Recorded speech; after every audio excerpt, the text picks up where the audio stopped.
So the next video is the writ of prohibition.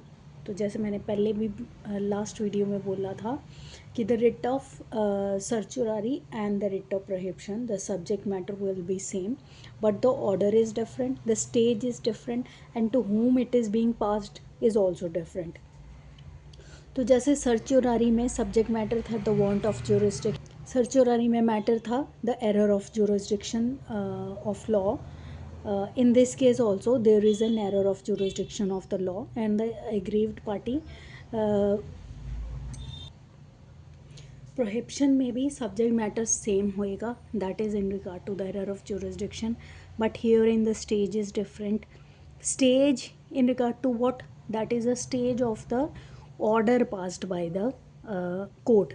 तो certiorari में once decision is made, the party goes in writ against that decision, but herein the subject matter is still pending in the lower court.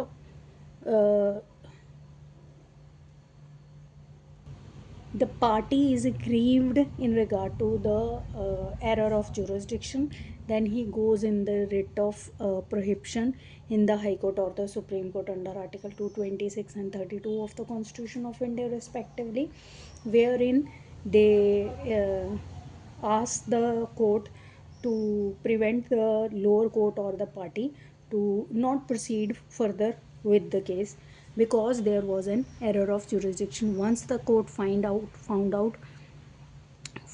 out that there is an error of jurisdiction, then they pass the order against the judge or the party to not further proceed with the case.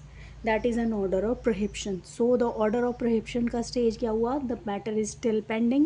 The court prevent the court or the party to not proceed further, wherein in the writ of certiorari, in contradistinction to the writ of prohibition, the party goes in the writ of certiorari against the order of the decision, wherein they want the error which is being done by the lower court to cure by the higher court.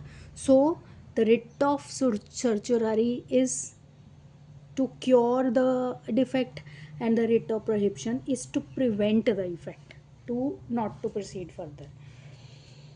So एक difference ये भी है, to the writ of certiorari is to cure, the writ of prohibition is to prevent.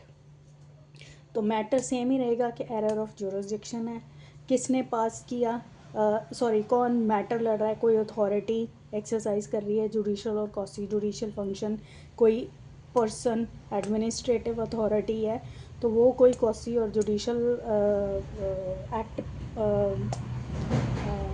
कर रही है which is violating the jurisdiction of the law, then the party asks the court to prevent them to proceed further with the matter until the error of jurisdiction is being decided or to correct.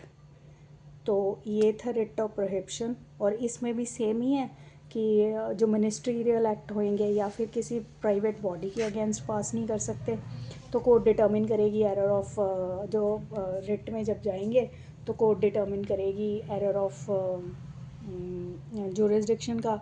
अगर court find out करती है तो वो जहाँ पे matter pending है उस court को ऑर्डर कर देगी to not further proceed with the case, और या फिर पार्टी ने अभी अगर फाइल करनी है तो not to proceed further with the और to file the case where there is an error of jurisdiction. तो अब सपोज़ एक इशू है, सपोज़ प्रोहिबिशन का कोई प्रोहिबिशन वाला मैटर चल रहा है, सपोज़ किसी कोर्ट में मैटर स्टिल पेंडिंग है, aggrieved parties, one of the parties aggrieved in relation to the error of jurisdiction, they go in writ to the High Court or the Supreme Court under the writ of prohibition, और उसी matter में अगर कोई order भी पास हुआ है तो उस ऑर्डर के अगेंस्ट, उसी पेंडिंग मैटर में उस ऑर्डर के अगेंस्ट रिट ऑफ सर्चुरारी चली जाएगी टू गेट इट क्वाश्ड। लेकिन जो बाकी का मैटर है जो पेंडिंग है, अभी डिसाइड नहीं हुआ है, उसके अगेंस्ट हम प्रोहिबिशन में चले जाएंगे to prevent it to proceed further. तो ये था the writ of certiorari and the writ of prohibition का डिफरेंस।